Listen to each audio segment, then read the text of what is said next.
blood flowing and everything. So at this time, I'm gonna hand it over to our next moderator to introduce the next segment, which is Jim. Oh wait, you're muted, Jim. Bingo. I should know better. I've been living on Zoom for more than a year. Jim, Addict, to keep in mind, the primary purpose of public relations efforts, is to tell the story of Narcotics Anonymous and what our program offers to the still sick addict seeking recovery. We have a mock presentation to professionals, the do's and don'ts, being brought to us from the Brooklyn area of NA. And those that will be participating in it will be Jose C., Alan T., Deborah W., and Alvin D. for the mock presentation, do's and don'ts. Let's welcome them. The floor is theirs, Walvina. Okay. Hello, everyone. My name is Jose Castro, and I'm a volunteer for the Brooklyn Area Public Information Subcommittee. And before I turn it over to the panel that we have, I want to go over a few things that is necessary when we present to organizations.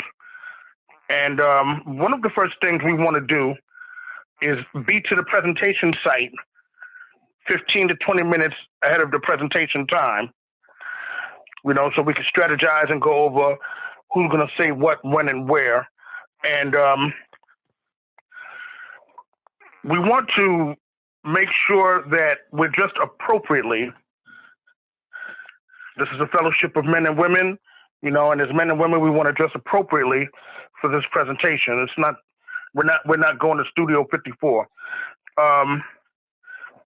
Also, we want to make sure that we eat before we come. We don't want to bring any food into the facility. We're going to have a set of basic tools. I don't know if Alan can put up the poster, but we're going to have a poster that will provide the local or regional helpline number. And for us in Brooklyn area, that regional number is 212-929-6262 for NA. The other tools that we're going to have are meeting lists, and we have Brooklyn area meeting lists and regional meeting lists for the surrounding areas, the 5 boroughs, the surrounding areas. We'll have literature order forms. That way, these people can purchase literature on their own. We will have a basic text for display. We'll have information pamphlets, the who, what, how, and why. Am I an addict? We'll also have the white book. And, the white book is kind of like a condensed version of the basic text. We will have the NA, a resource in your community, and other IP literature of your committee's choice. And I believe I covered what I'm supposed to cover. And with no more from me, I will turn it over to our panel. Good afternoon. My name is Alan Toppin, and I'm a volunteer for Narcotics Anonymous. Good afternoon. My name is Debbie Whitfield, and I'm a volunteer for Narcotics Anonymous. Mute yourself, Alvin. Good afternoon. My name is Alvin Darden. I'm a volunteer for Narcotics Anonymous. Thank you. Narcotics Anonymous is grateful to have an opportunity to tell you a little bit about our fellowship. It is always gratifying to see members of the public such as yourselves who are concerned with the drug problems inherited by the society today. We have no answers for you how to stop anyone from becoming involved with drugs or saving them from the disease of addiction. We have found in the experience of hundreds of thousands of addicts that our program of recovery works for those who work it. That recovery is found in the rooms, but they have to get there first. It is our hope you will remember the name Narcotics Anonymous, for it's almost certain that all of you at one time or another will know someone who will need our help. I'm going to give you a little bit of our history. In 1953, a handful of addicts seeking recovery held its first Narcotics Anonymous meeting in California. Gradually, the fellowship spread to the different areas of the United States and other parts of the world. We have, in 1982, published our first own recovery text. Our literature is translated in over 75 languages. There are more than 400,000 weekly meetings in 135 countries. And our messages continue to help addicts all over the world find a new way of life. In our local history, the Rockefeller law prohibited 2 or more addicts from meeting in a public place. It was repealed in 1981. Soon after that, an NA meeting was held in Queens. After this meeting, there was a meeting held in the Bronx, and the first Narcotics Anonymous meeting was held in 1982 here in Brooklyn, and it was called the Star Group. This meeting is still in existence today, and it is the oldest group here in Brooklyn. At this time, there are approximately 700 meetings in the 5 boroughs of New York City, with over 150 here in Brooklyn. What is a Narcotics Anonymous program? NA is a nonprofit fellowship or society of men and women for whom drugs have become a major problem. We are recovering addicts who meet regularly to help each other stay clean. This is a program of complete abstinence from all drugs. There is only one requirement for membership. It is a desire to stop using. We suggest that you keep an open mind and give yourself a break. Sorry. Our program is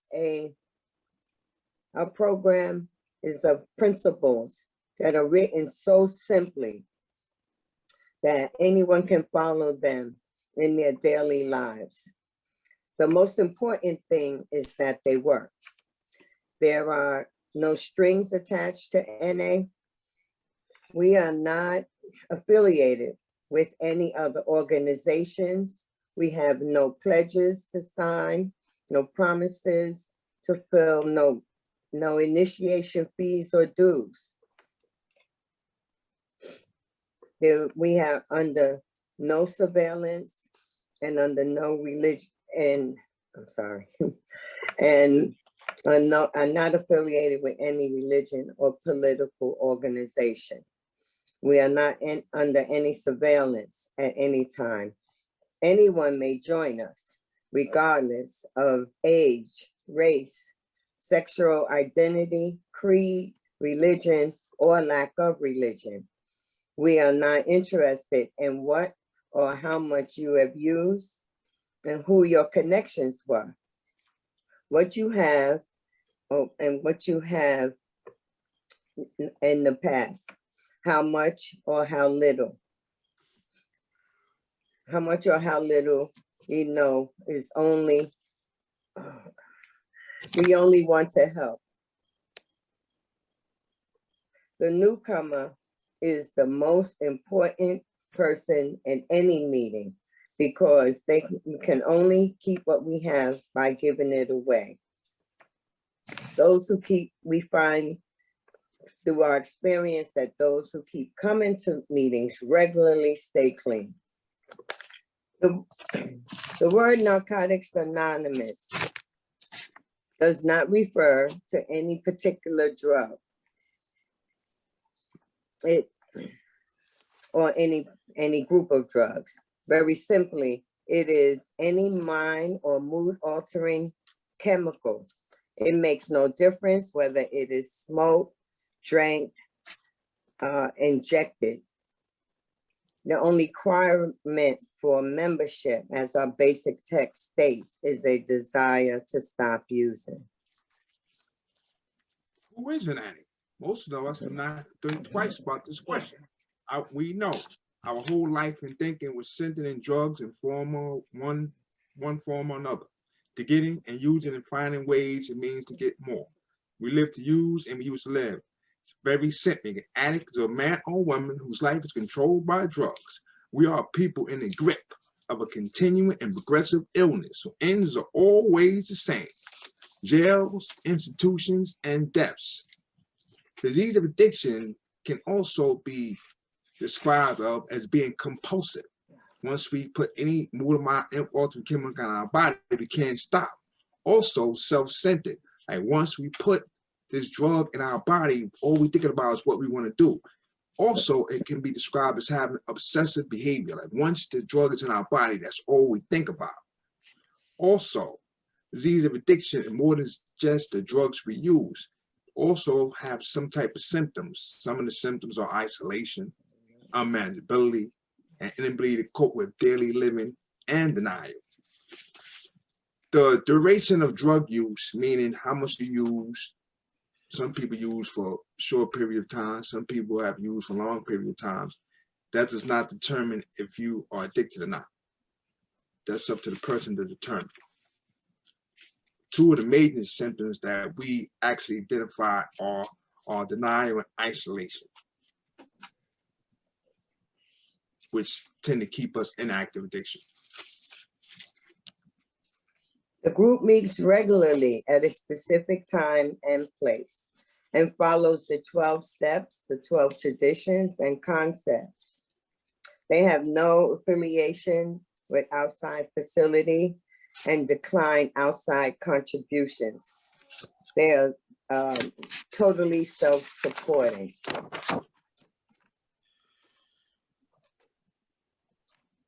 They have, and when the groups meet of NA, there's a discussion about sharing. So they have a person that will come in and share their experience, strength, and hope. And then they have a secretary's report who will talk about what's going on in the fellowship and announce anniversaries or clean time. And after that, then there's usually sharing from the floor. There are all different types of meetings. We have beginners meetings, closed discussion meetings, step and tradition meetings, men and women's meetings, LBGT meetings. And it's really important that the therapeutic value of one addict helping another. That's just saying that one addict can identify with what another addict is doing or with is feeling. And that helps them stay clean. They say they identify without parallel. A home group is important also. They encourage the addict to get a home group, and that's just a meeting where they go weekly, where they get to know people and people get to know them. And it's a comfortable, safe haven. It provides like a sanctuary at their home group. And if the addict doesn't show up or is ill, the members of that home group will send love and encouragement. And it's just a place where you feel safe. Now, in Narcotics Anonymous, we talk about abstinence. We also talk about recovery. We have found that we must abstain from all drugs in order to recover. And we do this one day at a time. We also have something that we call sponsor or sponsorship. Sponsorship, most of the time, is somebody that was here before we got here. They got a knowledge of the steps and traditions. They can help us through our recovery, like what we might be faced as staying clean and helping us do the step work. Also, we have something called a support group. Support group could be comprised of people that kind of came in when we came in, or people that was there before, or it doesn't really matter. Support group kind of helps us through our daily staying clean. We also have a 12 steps that we follow, because it's also a 12-step program. It's based on a set of principles so simply that we can follow them in our daily lives. It's that simple. 3 of these principles that we feel are indispensable are honesty, open-mindedness, and willingness. We also like to say with those, we well on our way.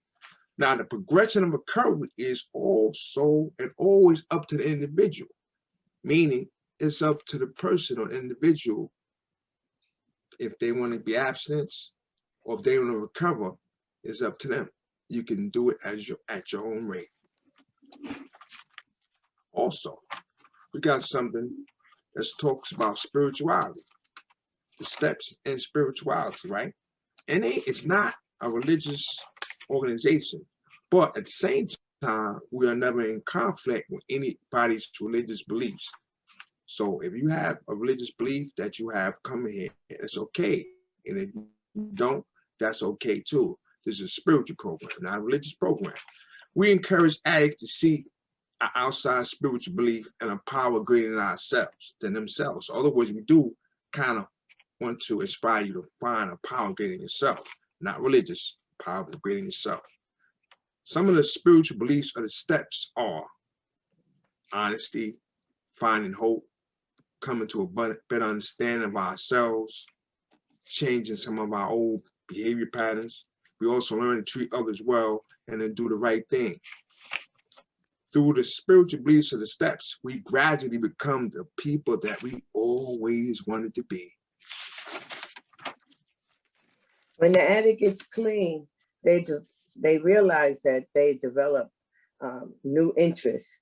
It's lost dreams arise, and they have a chance to go back to school, get degrees, get jobs, become parents. And there's so many events that are available because the Fellowship of Narcotics Anonymous plans those events, and there's group anniversaries. They have events where they go bowling or roller skating.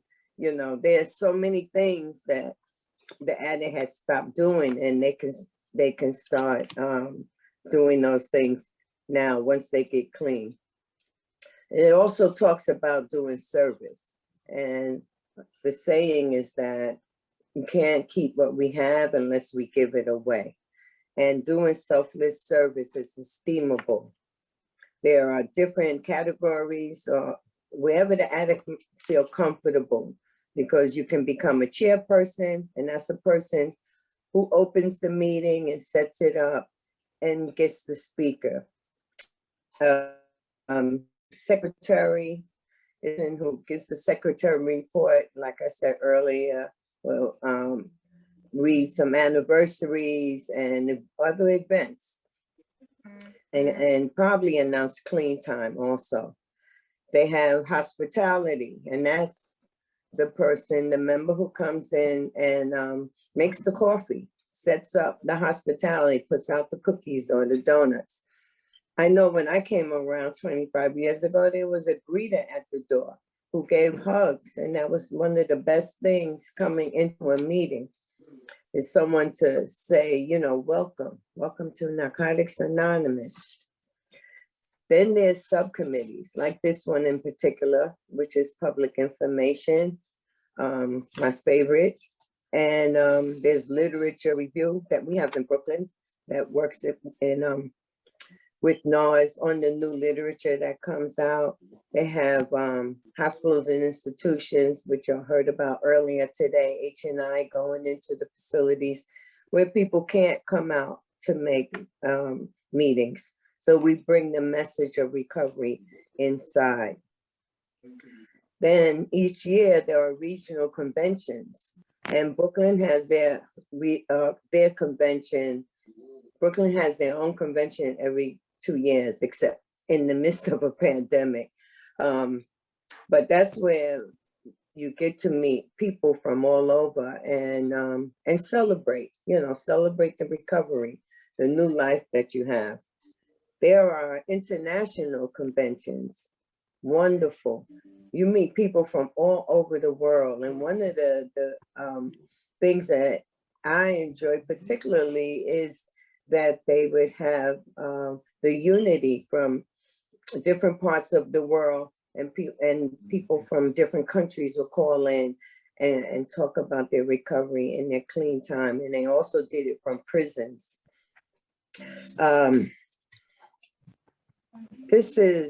It's amazing the life that is the addict finds once they get clean, because they start changing and practice spiritual principles and not be so self-centered, becomes more self-serving, have developed self-worth and respect.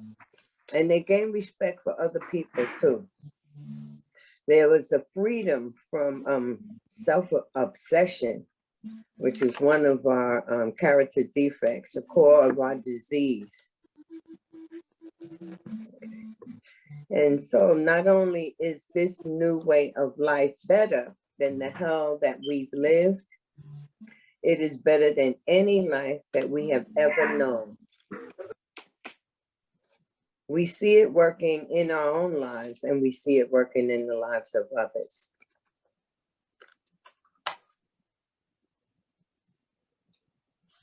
We do recover.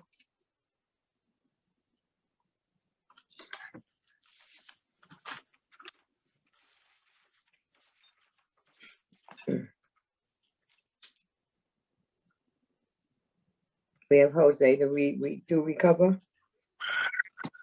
Yeah, I'm sorry for the delay. I don't see it. I don't see it posted. Okay. We do recover.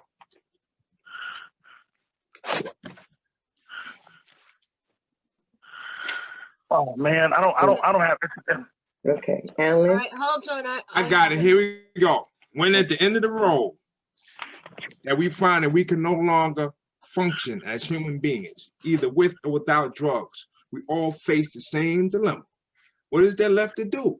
There seemed to be this alternative: go on as best we can to the bitter ends, jails and choosing to death, or find a new way to live. In years gone by, very few addicts ever had this last choice. Those of us who are addicted today are more fortunate. For the first time in man's entire history, a simple way has been proven itself in the lives of many addicts. It is available to us all. This is a simple, spiritual, not religious program known as Narcotics Anonymous. Thank you. And there's a local phone number, which is 212-929-NA. And we have an area post office box with 1 Avenue Z. I think that has to be corrected though, in Brooklyn. And our regional address is 154 Christopher Street, Suite 1A, New York, New York. Okay. At this portion of the meeting, we do turn it over. You know, we thank everybody and ask them for questions. One of the things that happened is y'all did that spin wheel, and we're grateful because that's basically where all the questions are. And we learned through doing tradition work is that most of the answers that would come out of what we're going to explain to them comes out of traditions 3, 5, 6, 7, and 10.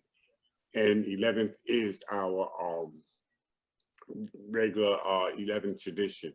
One of the things we learned in this process is we try to keep it as simple as possible, keep the answers as short as possible, but give them the correct answer.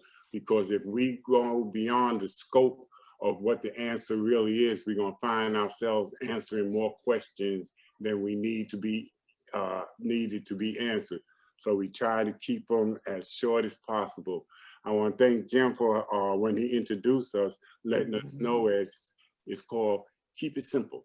And the thing about it is, this is where PI makes its most their biggest input when we're inviting people in and letting them know how the program and the Fellowship of Narcotics Anonymous work. So I want to thank everybody for all the information. A whole lot of information was presented over this platform. And I'm grateful because I've learned a hell of a lot more than I thought I knew in my 20 years plus of doing public relations.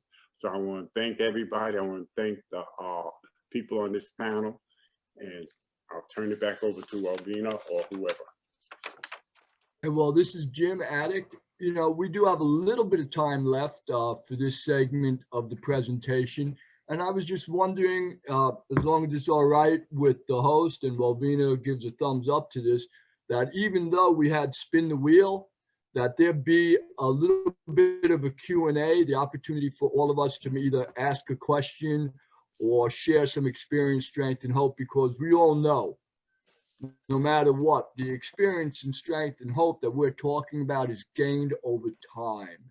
You know, we keep coming back, we get involved, we get connected, and we gain our experience over time, especially when it comes to being involved in service work, you know, and hopefully the personal recovery and the service work take us in a trajectory to what we talk about truly being clean and serene, you know, reaching that point that we talk about in our step work. But when I think about today's presentation, you know, I was thrilled to get involved, because when I saw it was coming from Brooklyn, you know, I was like, oh, I'm in the house, because I'm a native Brooklyn. I'm from Brooklyn, you know, born and raised.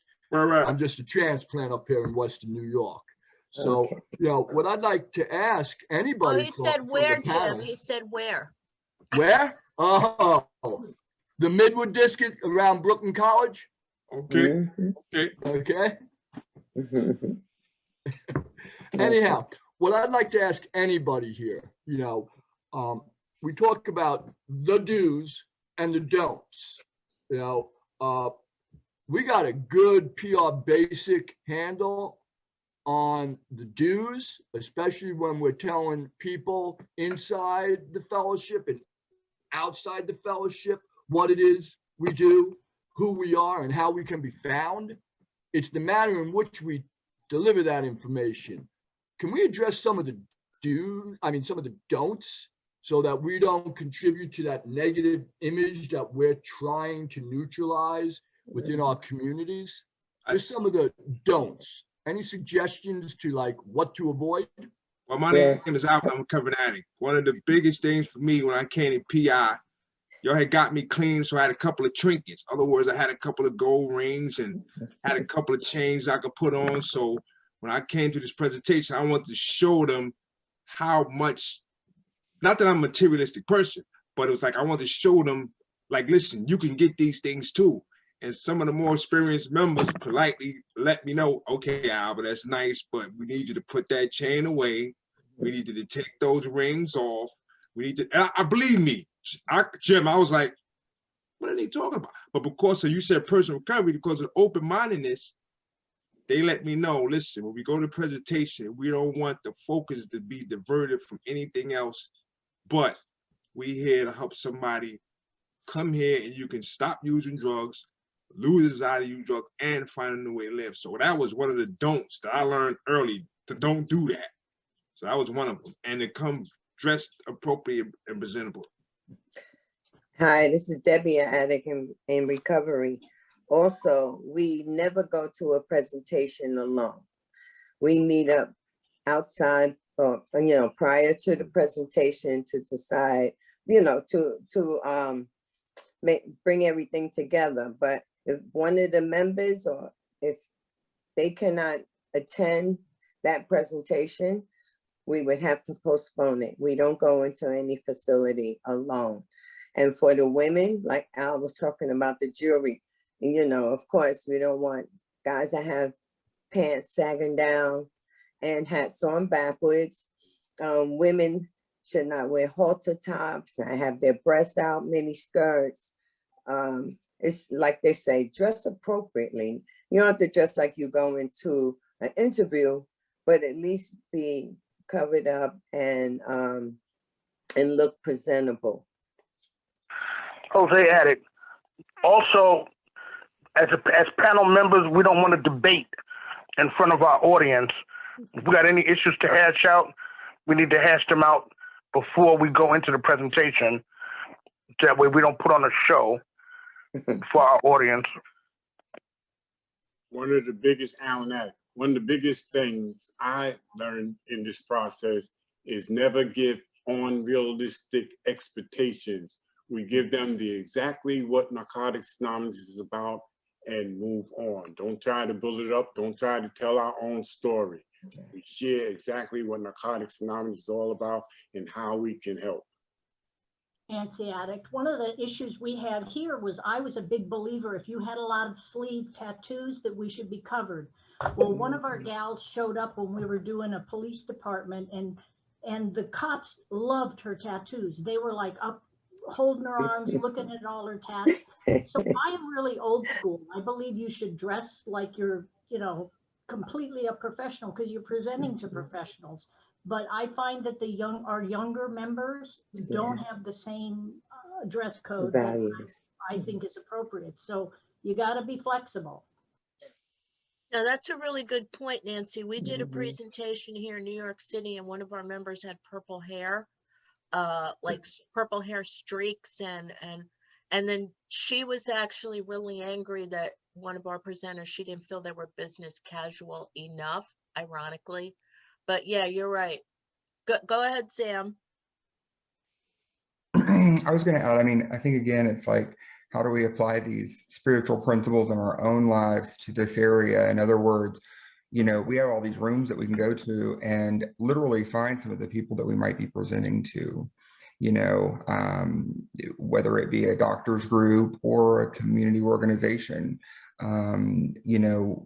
For me, I try to learn a little bit more about where I'm about to go, because there's a language barrier, and I personally am always aware of that. They don't understand the languages that we use, and some groups might understand it a little bit better than others.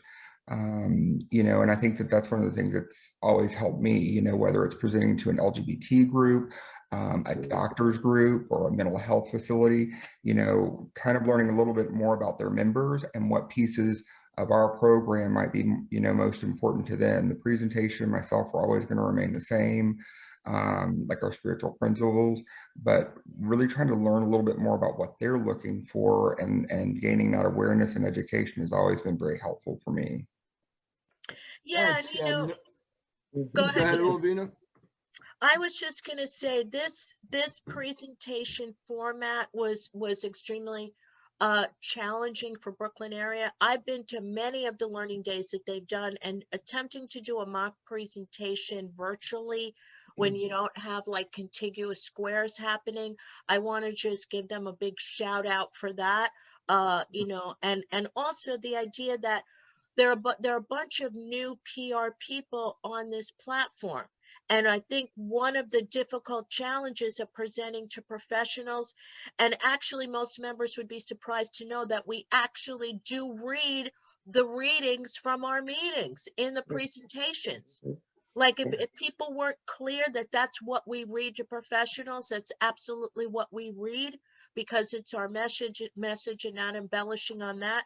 So I definitely just want to, before we get into any other questions, give a really big shout out to the Brooklyn area. They've been like down and dirty with Manhattan area when our committee like resurrected again, and they absolutely have multiple years of experience doing public information in the trenches, and that these mock presentations are literally what happens in many of the subcommittee meetings. That's kind of the meat and potatoes of many of the area subcommittee meetings, is doing mock presentations, because many members are afraid to speak to professionals. It's one thing when we go into H&I and tell our story, it's like real easy to do that because we do it in recovery meetings. But when we speak to professionals, having a script and feeling comfortable enough to either memorize portions of it or wing it. So I just wanted to, for people that, were, maybe just unaware of what was happening during their mock presentation, this is the meat and potatoes of public information, is getting ready to present to professionals and reading our format.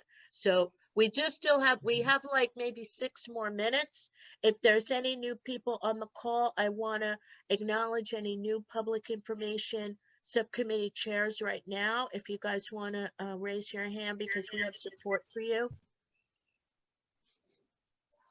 You are the most important person in our service meeting, right? So I want to give a big shout out. Stage is raising her hand. I also know Roz from New Jersey is a new person. I think it's Denise from Westchester area. She's a new public relations chairperson as well. So if in the time we have remaining, if any of those people want to ask questions or you know, bring out some points, Stage or Douglas. I'm an addict. My name is Tommy. How you guys doing, everybody? Love you guys.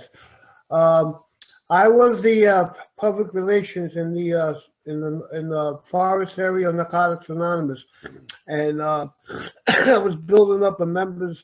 And when this coronavirus hit, not that I didn't step down, but I had to stop doing the commitment for a while because of the coronavirus. But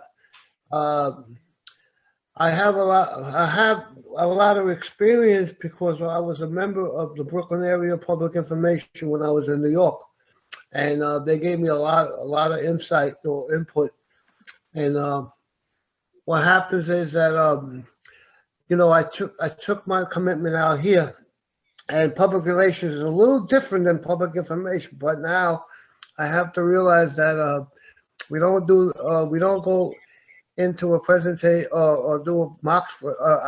First, we have to do the mock presentation, right? And we were having a little difficulty. And I went to the regional area, Florida regional area, and the people that were involved with public relations gave us a little bit of input. Now to do the mocks, I thought it would be they said they were going to get a link, and I just need to know, can somebody send me a link, and so I can learn that as I'm home, and then when I get the chance to get back to my commitment, then I can show the members, because they're all new members, you know what I mean? So we had to do that all, we had to do it, a little bit by little. I wasn't rushing our members to just get involved with that fast, you know what I mean? But that's all I have. That's the question I have. Well, some people have asked about why we have the recording button on here. We have a member in the Northeast Zone that's going to help us create training videos from this portion that are just audio only. They're not going to have anyone's faces in there. And if anyone is aware of the virtual outreach channel on YouTube, there are a bunch of videos that have already been created for reopening meetings, for other aspects of service, and these videos are going to be available on that channel, and we'll post and make that information available. So you're absolutely correct, Thomas. There is a lot of fear that new members have about, how do I do a presentation? What do I say? We've had members in Manhattan area that have been afraid to call professionals even with a script. But that being said, we've also had members overcome that fear and reach out to the police precincts, to the schools. And it starts with understanding that, just like if you're a meeting chairperson and you can read a script, you can read a script over the phone to speak to a professional, right? So it kind of starts there. So we have like 1 minute before our next presentation. Debbie, did you just want to add one last thing before we go into our next segment?